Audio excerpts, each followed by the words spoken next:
Hello, everyone. Welcome to night 24 of the Orphan's Tales Live quarantine reading series. Hello. Lovely to see familiar faces popping up. So we did get the Switch working, and I'm playing Animal Crossing, and I'm obsessed with it. So what little productivity I have is in for a bruising, but it's very fun. I didn't actually look at the news today for the first time. This is the first day I couldn't tell you off the top of my head how many people died today. It's a lot. I don't know. People need to listen. My God, it feels like 2/3 of the country of the world is like taking it seriously, doing what they're supposed to do, caring about other people, live streaming for all they're worth, staying 6 feet away from themselves, and then 1/3 of the country just does not care and is screwing it up for everybody. I just don't even know. They're here in Maine too. I don't. Stupid signs about a haircut. Man, okay, maybe you can tell on live stream since some of you have seen me every night. Yesterday, I hadn't brushed my hair in 2 days when I went on live stream. Today, I washed and brushed my hair for you. That's how much I love you. But, a haircut, get some Clairol from the store and a pair of scissors. I don't understand why a haircut is worth human lives. And that's my little political rant for the day. It's because I didn't look at the news, so it builds up.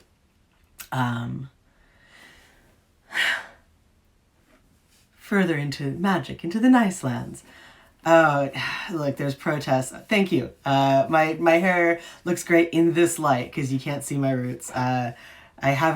It's really actually, we have this sort of extra both protection and difficulty where I live because I think most of you probably know that I live on a small island, literally very small. Think Animal Crossing. My island is 2 miles long, 1 mile across, and it's off the coast of Portland, Maine. Normally we have a ferry every hour and car ferries up until, the evening every day. And now we have 6 ferries a day and only 2 of them are car ferries, and getting out into the city to get supplies is just one of those horrible story problems that you used to have to do in school of, if Susie has 3 melons on the ferry and Bobby has 4, it's a lot, and I'm going to have to do it next week. I did a very good job shopping on March 20th, and it has gotten us through to today, but we're running out and I have to get medication, and the store with medication has hair dye, so I will be doing my hair in my bathroom for America, I guess. But yeah, it's a whole situation here. But we are also removed from Portland, which has the most cases in the whole state. So it's a little half dozen one, 6 of the other. But yeah, traded eggs for flour yesterday. I used to joke that living on this island is a medieval world without systemic racism. Although, that was a joke, and I think that was before Nextdoor.com came around, and now I know that that's not even a good joke anymore. It actually is not without that in any way. But yeah, but now it really is, people just bartering basic goods. It is, we have regressed a lot, so I don't know. I am just going on and on. Let's get to the good stuff. Let's do our intro. So, you know the song, you know the tune, you know the lyrics. For legal purposes, this is not an audiobook of The Orphan's Tales. This is a play. It is a one-woman show. You can find music based on these books at sjtucker.com, along with a huge amount of other amazing music, and she's done a live concert today as well, so you can watch that. She's amazing. She's my hero. You should all be huge fans of S.J. Tucker. If you're not already, you probably already are. You can subscribe to my Patreon at Kat Valenti. Today I posted what is the apotheosis of brownie recipes, the perfect brownie recipe. None shall see its like again. You can follow me on Twitter at Kat Valenti. You can leave a tip in the tip jar on my Instagram profile if you are so moved. These are completely free from me to you, but times are rough for artists everywhere, and if you would like to toss a coin to your witch, it would be deeply, deeply appreciated. Thank you so, so much to Jessica and Sabrina last night for tipping me. You guys are absolutely amazing. I can't say how much it means. So yeah, that is a thing. I feel so awkward saying it every time, but that is a thing that exists. And I will thank you personally on the next stream if you do put something in, a little something in the hat. Okay, let's get going with our undead Pope business happening. I remember that there's little bits of actual papal history that went into this story. I don't remember which ones. We'll find out together. As I've said many times on this stream, I remember very little about this book. I wrote it 18 years ago when I was 22 years old, so some things in it I would probably not write them that way now, and I have very little memory of the small details of it because I've written 40 books since. So we are going through this story together. We are finding out these details together. We're finding out how much 2002 holds up to 2020 together. I do want to say, I haven't wanted to sort of embarrass people on the stream, but we've had some very special guests watching, including the Sarah that this book is dedicated to has popped into the stream a couple of times. And she is almost exactly the age now that I was when I wrote it, which is a pretty crazy thing, given that she was a tiny, tiny child when I was writing it for her. So there's really cool stuff that I see when I glance up sometimes from the book. Okay, so let's get started with the tale of the Black Pappus. I was the Caliph's lover from the age of 16. The first time I was Ragnald, and the first Caliph I loved. I went happily to him. He was dark of eye and leg, and smelled of spices at whose names I could not begin to guess. He loved that my skin showed bruises so prettily. He loved that my hair was the color of wealth. And one evening, when his war with the southern kingdoms had raised a cacophony of metallic death in the desert, he kissed the mole on my calf and asked me if I would like to be a god. I was a little fool. Anything my Caliph offered me I took with grateful trembling and adulation. He stroked my lips and said that he required the gold of Alanur to continue the war, and that their succession was in doubt. He would put a cloak of fur and shining bronze on my shoulders and a diadem on my head. He promised me a city. Me, who had spent my childhood learning to breed goats on a wretched patch of scrub brush. He promised me the diamond turrets of Shadukium, if I would call myself Pappus and take the holiness of the dreaming city for my own. I understood nothing of politics, but I cherished every rich meal and soft dress. I was carried on a litter overland to my new home, and my name was sung by 100 castrati as I entered under the dome of roses, the sun filtering pink and flame red through those petals. What could Alanur have to compare it with the beauty I saw that first day?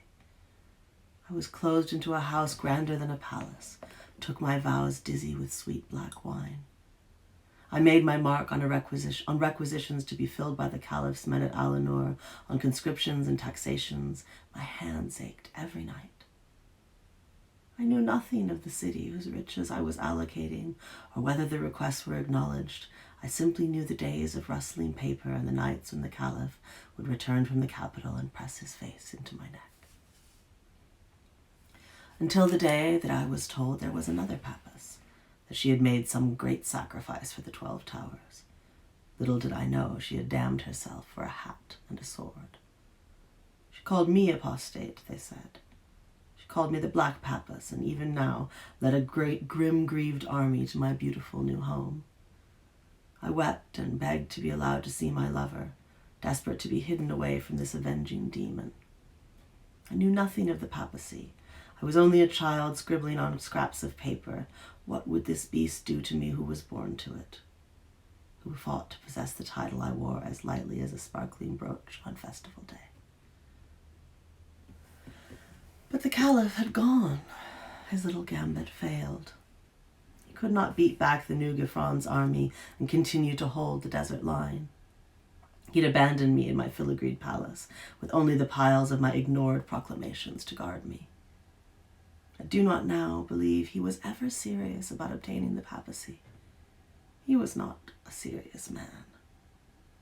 I was a bauble, no more than expendable.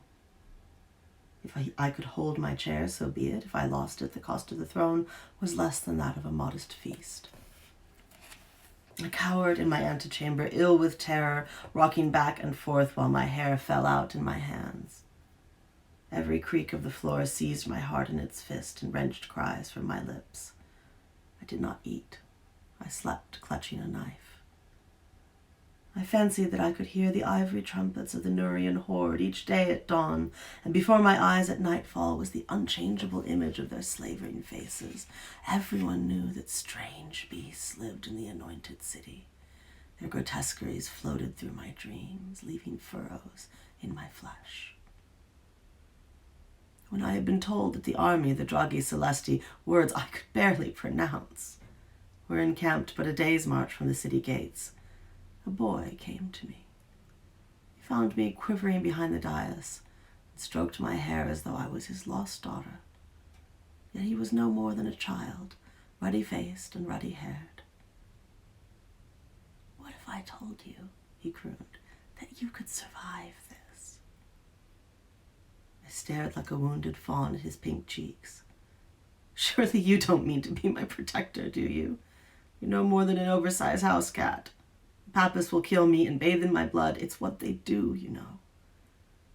The boy frowned. "Well, perhaps survive was hyperbole. But I am not exactly what I appear.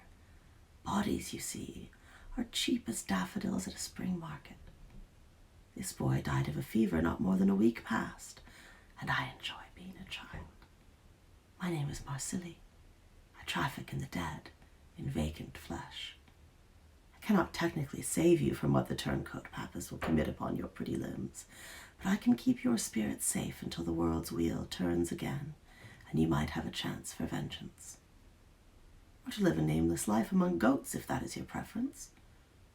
Do I hear a yes or a no?" His green eyes seemed to wriggle into me like twin serpents seeking out their mother's cool skin. "You would do this for me?" I gasped. "Well, not without payment, of course. This is Shadukium, the counting house festooned with weeds.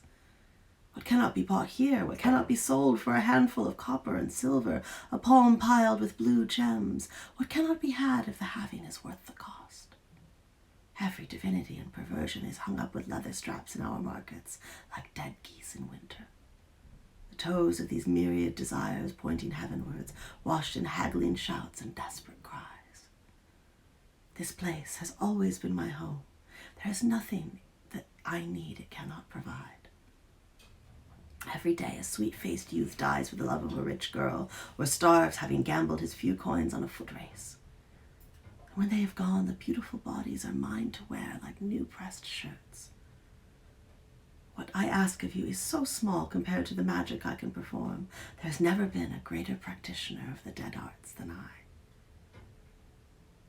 My curiosity wrestled with my fear. "How did you come by this power? Not even the priests of the dead in Alanur know such a spell." He looked at me strangely, stroking with one slim hand a beard he did not have. And then he began to speak as the city burned around us. The Necromancer's Tale. When I was born, I was no larger than a farmer's plow-splayed thumb. My mother was bitterly disappointed. She and my father had waited so long for a son, and yet she had finally given birth to nothing more than a freak. My noble parents sought to sell me to every passing circus, but the elephants stampeded and the lions took sick with palsy whenever they brought my miniature cradle near. Gypsies made the sign of the evil eye and placed small charms on our threshold in the night to ward against devils.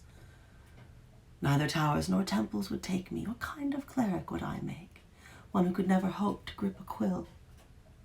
I could not till land. I could not sell goods. My father began to believe I was not only deformed, but a demon. Every day they went into the market and offered me to anyone who would spare a coin for my wretched little body. My mother would not nurse me. She fed me on scraps of chewed meat and pauper's gruel. She suggested to passers-by that I might be used for snake training, to spy on relations, or as an exotic fish bait. As for myself, I was shrunken and misshapen, but my mind was sharp and fiery as blacksmith's tongs, and I could speak perfectly well by the time I was 3 days old. Before I reached a full week, I also spoke the dialect of the gypsies. Before a month, there was hardly a word in that market I did not understand. But I held my tongue against the roof of my mouth and let no word escape.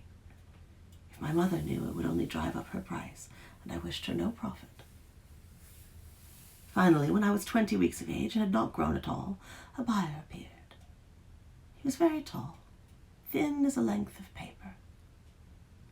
His skin and cloaks were the color of the moon, not the romantic lover's moon, but a true lunar geography I had heard whispered by sun and moon Nurians come to buy glass for their strange sky-spying tools, gray and pockmarked, full of secret craters, frigid peaks, blasted expanses. His eyes had no color in them, save for a pinpoint pupil like a spindle's wound. The rest was pure milky white. He passed 3 solid gold pieces over my mother's palm, and she shuddered in revulsion at his touch when the money changed hands. She handed me over eagerly, examining the coins like a fat pig snuffling at its supper slop. From then on, I belonged to the man dressed in the moon, and my mother no doubt got a fine dun cow or a pair of oxen out of the bargain. The man dressed in the moon held me gently in his hand as we navigated the market toward his house. His skin was cool and dry. It smelled of leather and gardenias. When we reached his doorstep, I noted that the house was colored exactly as his clothes, gray and blistered with depressions, as if some celestial grape shot had been fired at the facade. The door was no more than a blasted hole covered in oilcloth, and there were other smells blowing through it as we passed through, a whisper of ice and withered flesh. The man dressed in the moon set me upon his smooth tabletop in the study and peered at my tiny eyes. "Well, young man," he said, his voice rolling like boulders down a lunar cliffside, "I know you can speak, so let us dispense with the coy little game where I pretend I do not know your worth and you pretend that you are not glad to be rid of your family." I shrugged amiably. "I do not find it useful to have a homunculus about the house. I manage to keep it clean enough, and I do not have troublesome relations to spy upon, lest they make off with my wealth. But I do find your stature valuable. It is new. I have not seen such a thing before. Bodies are a speciality of mine. How would you like to get out of yours?" I looked down at my hands, no bigger than acorns, my delicate fairy feet, my tiny body, which would never be able to walk through a street without danger of being gobbled up by a passing sparrow. "Such a thing cannot be, sir, much as I wish it could." For the first time, the man dressed in the moon smiled, and his face opened up like a pomegranate cracking. "On the contrary, my diminutive friend, and call me father. I think that's best, considering, don't you?" He gathered me into his cool, colorless palm again, and together we passed through a thick door and down a long, winding staircase that doubled over and back upon itself, so that it seemed to ascend and descend at the same time. I could not tell where we were, except that the walls became rocky and damp, and I had the sense of being very deep underground. Finally, we emerged into a room filled with people of all shapes, sexes, and descriptions. They were lined against the walls like rolls of carpet, blonde maiden against gray-haired grandfather against sweet, sweet-skinned child.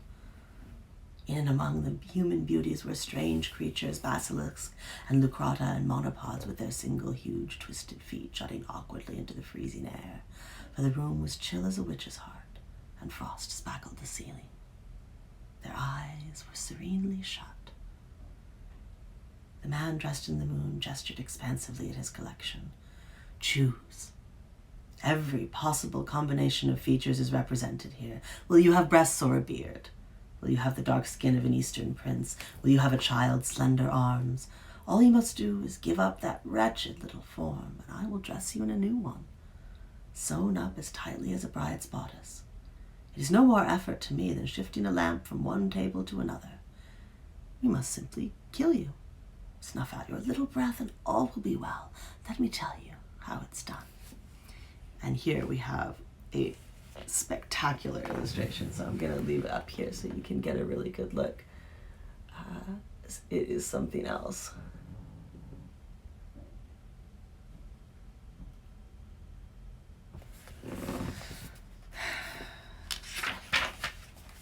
The tale of the man dressed in the moon.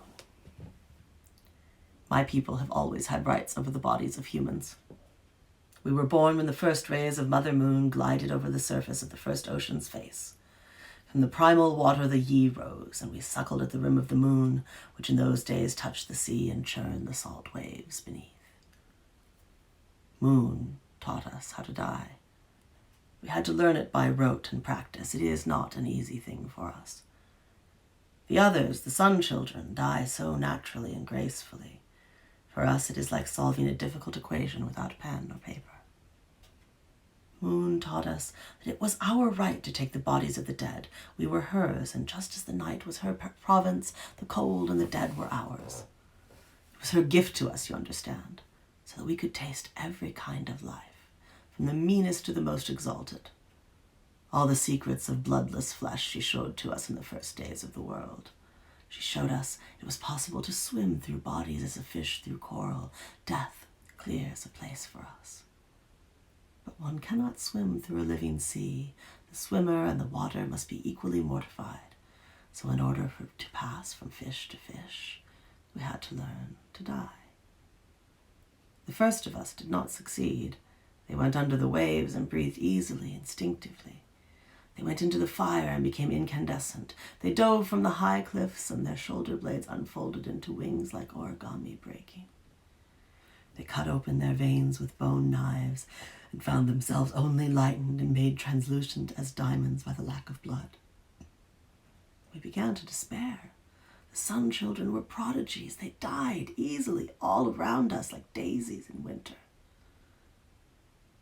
I was the first to discover it.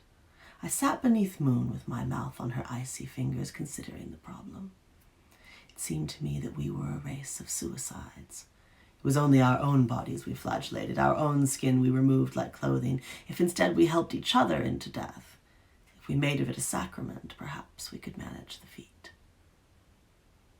I went to one of my sisters and knelt before her, begging her to strangle me, to put out my eyes and burn my heart in a clay kiln.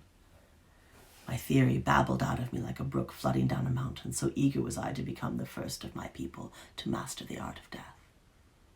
She, too, was eager and curious, put her slim, blue-white fingers around my throat, squeezing until I crumpled at her feet like a discarded blanket. And thus was the first murder committed among the Yi. The celebration lasted for 7 days and nights. The silver lanterns swayed, the sweet waltzes were played on chalcedony pipes. Our star-spattered world was suddenly a cacophony of death, as we leapt from our bodies into the bright limbs of the sun children. Of course, once we had died the first time, we lost the adamant moon flesh, which was ours by birthright. But we found that the longer we remained in our new bodies, the more they came to resemble our old ones. Color seeped from the eyes, the skin grew pale as shadowless craters. After a few years in the body of a milkmaid, we looked quite ourselves again. Of course, the sun children, both human and monster, were terrified by this power. I cannot say why. Certainly they had left the bodies. They no longer had any rights to them. And Moon had granted them to us by perfectly legal charter. But they turned from us in horror, and forced us to wear gray, pockmarked cloaks so they could tell us apart from their dead beloveds in the years before we turned the flesh back into our own. Once they captured a boy not long dead while the Yi in him was weak and did not know his new muscles well enough to resist them. They kept him in a dark well away from the eye of Mother Moon and tortured him with boiling oil and thumbscrews and insidious poisons until he revealed some part of our secrets, though never, of course, the the technique of traveling into cold flesh. These torturers went into Alinur and poured mortar into the foundations of the Tower of the Dead, where they practice a mutilated form of our art. In the midst of our ecstatic dance from corpse to corpse, Moon came down to us while we slept and spoke into the shell ear of each Yi. She promised that when one of us, just one, had tasted every kind of life the Garden of the Sun's world could prepare for us, we could return to her and dwell in a sea of light, cradled forever in her opaline arms. So we leap high, our starlit toes touching briefly on each form, human and monster, and we seek out every shade of claw and eye, so that we may return to the night and the moon's primal pale. And we will pick up with the Necromancer's Tale tomorrow night. You can ask me questions if you like at this point. I will give you a chance to type. I always forget to remind you to think of them in the beginning. I will say that if I could change one thing about this book in 2020 as opposed to 2002, I wish I hadn't used the word gypsy. I didn't know any better at the time. I cringe even to read it, and if I were ever to get a chance to do another edition or a slipcased edition, I would change it. It's not a good word to use. It just happens to get used in all these fairy tales, and I grew up on them, and I didn't have enough contact with the world to know any better, and no editor called me out on it. So I wish I had not done that. The Black Papas, the Black Pope is a real thing that happened. There was a Pope in Avignon and one in the Vatican, and there was a whole mess of garbage about having two popes. It's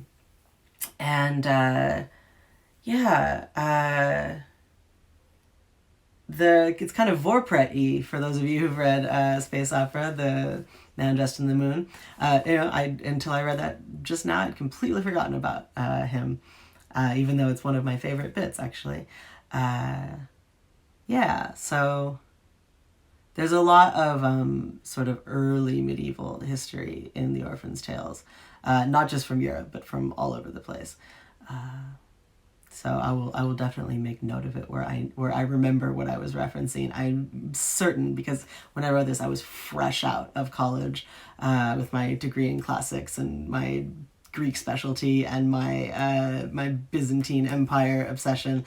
So it was all super fresh in my mind, and I am sure that I am not even getting all of the references that I was making because it is not fresh in my mind anymore. I love Minecraft the End. Yay! And you made the trailer. That was so awesome, and what a great idea to use game footage for it. That was really cool for me to see. Are the Yi telling the truth about Alinur, stealing their secrets? Alinur seems like such a pure place in many ways. Well, that's sort of the whole point, especially of this section. Is Alinur a holy place full of awesome people, or is it a place full of hypocrites who are happy to betray the tenets of their belief at a moment's notice? It's not supposed to be a decidable thing, because you can ask that of any city, and particularly in the era we're talking about here, when each of these cities were more like city-states, more like countries. So you can ask, is the Vatican a holy place, or is it a ravenous, terrible empire? Well, it probably was holy at some point, and it was definitely ravenous at some points. I think Alinur is better than the Vatican, maybe not as good as it thinks it is, and there's 12 very distinct sects in Alinur, and some of them are nicer people than others. But any particularly core of a religious state is going to be extremely morally complex. And certainly the propaganda that any of these city-states put out about themselves has very little to do with what actually happened in the history. Any place has saints and sinners, and Alinur is no exception. It's some kind of combination of Constantinople and Venice and Pavia and maybe Florence, and Baghdad and Alexandria. It's some kind of combination of all of those, and all of those have incredibly complex histories with good and bad people. When I said my Byzantine obsession, I was very serious. I was absolutely in love with Byzantine history at one point, and there's this whole sort of era, and I'm of course I'm gonna blank on all the details of it because it's been a long day of taking care of a small Byzantine child, with the lowercase b. But there's this whole era of the Komneni. The family, their surname was Komnenos, and they ruled for quite some time in Constantinople. And Anna Komnenos wrote this history of the Crusades from her perspective, with the Crusaders coming in. And she's hilarious. She's a wonderful writer. And she thinks all of the blonde, thick barbarians are really hot but really stupid, and she has such an interesting perspective on the Holy Wars, and that is sort of where a lot of this came from, having read this history of the Holy Wars from the other side of it, from a very wry woman at court, princess. And there's all this stuff that's going on in that time where power is flipping back and forth, and all of this propaganda is coming from the popes in Europe, and about how terrible it is there. But in fact, Constantinople is totally amazing, and this beautiful, very cosmopolitan city. But, the Komneni also had a habit of mutilating their family members, because there's this whole thing about how unless your body was perfect you couldn't be emperor. So instead of just killing your brother, which is terrible, you like your brother, you just cut his nose off and he can't be emperor and it's fine. But so there's like all these mutilated princes and princesses running around trying to mutilate the other ones, and it's a fascinating period of history in which there's no good guys and there's well the Europeans are pretty bad, but there's no good guys and no bad guys. Everybody just kind of sucks a little bit and is amazing on other scores. So a lot of that went into Alinor and this whole second sort of religious war section. So that's a long answer to that question. The problem is, if you ask me anything about like classical history, I tend to start going on. Did I read about this in college? I did. My degree is in classics, in ancient Greek and Latin. I also happened to go to a university where one of the world experts in Byzantine history taught. Her name's Catherine Ringrose, and eunuchs were her specialty. And I took a class of hers called Gender in the Classical World in Late Antiquity, and I have to say that it is probably the most formative single class that I ever took.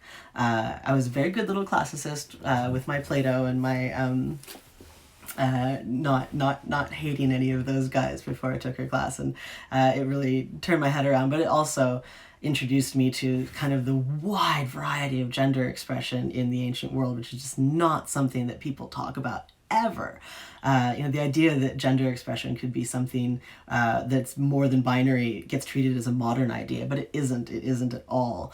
And to read all of these first sources talking about eunuchs as one of the possibilities of gender expression, but it's hardly the only one, was absolutely sort of heart-blowing for me, and it's made its way into tons of my work.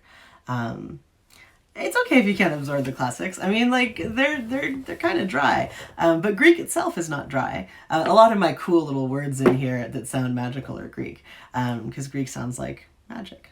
It just does. I love it, but like, that's the thing, we don't all love the same stuff. My job is to write about the classics and put it in space, or give it a little magic so that it's more fun and easier to absorb, and you still get the big feels. I'm probably going to be working on a version of Antigone soonish here, so I will be finally, after 20 years, delving into it whole hog, instead of just nibbling at the sides. So yeah. I know it's sum of humanity, it's always complex, but that, look, you can't do humanity in a book, but you can try, and I always tried. I always wanted everything to be ambiguous. So, yeah. Welcome to my brain. And certainly my brain when I was just fresh out of having to take exams on all this stuff. Does anybody else have any questions? Babble on quite a while without a sip of anything. Well, while you think of questions and type, I will do our outro business. For legal purposes, this is not an audiobook of The Orphan's Tales. This is a play and a performance. You can find music based on this book at sjtucker.com. You can follow me on Twitter at Kat Valenti. You can catch up with the archive on my YouTube channel at Kat Valenti Live. It usually goes up about 2 hours after the live stream ends. I forgot to upload it last night, sorry. So 2 of them will go up tonight. And you can subscribe to my Patreon at Kat Valenti. And you can toss a tip in the tip jar on my Instagram profile or at my website at katherinemvalenti.com. These are absolutely free. You don't have to tip me. But if you are so moved, if you enjoyed it, it is quite a lot of work to put this together every night. And times are tight, so I would really appreciate it. And I will thank you by name on the next stream. I loved hearing your delicious unfurling into the deep mysteries. Thank you. You have the most imaginative way of capturing all the realms. Thank you so much. Like, I mean, there are definitely parts of this book where I'm like, oh, Kat, come on, man. You can do better than that. I couldn't at the time. It was the best I could do at the time. But there are parts of it that I'm quite proud of. I like this bit. So yeah, it's interesting. I feel good. I get a little jazzed when when I've read a part that I'm still proud of, and I'm a little down when I read a part where I'm like, that's like out there in the world and people are still reading it. It's absolutely still in print, and yikes. But that's that's the writer's life. You try hard not to think about any of these things once they're out in the world and affecting people and finding their readers. So yeah, that's I guess I don't know, they're kind of liches, kind of lich-like technically. I'm not sure. I'm not even sure if they entirely count as undead. Well, more kind of viral, very Vorpret. We'll find out more about it tomorrow night. Same fairy tale time, same fairy tale channel, 8:30 p.m. Eastern Daylight Time. Next week, we are going to have at least one night that's going to be at 7 p.m. because I'm teaching almost every night next week. But I will let you know ahead of time which days we do that on. Thank you so much for tuning in. I do love these nights together we have. It gives my day a shape that is not a small toddler. And I hope that it warms or cools your heart, whatever you need. I hope it provides something. I will see you guys tomorrow and hopefully hug some of you when this is all over. Got my first invitation to be a guest of honor at a convention in 2021 today, and I was like, yes, I want conventions back. So I'll see you guys all in 2021, and I'll see you tomorrow night at the same time. Bye, guys. Have a lovely evening.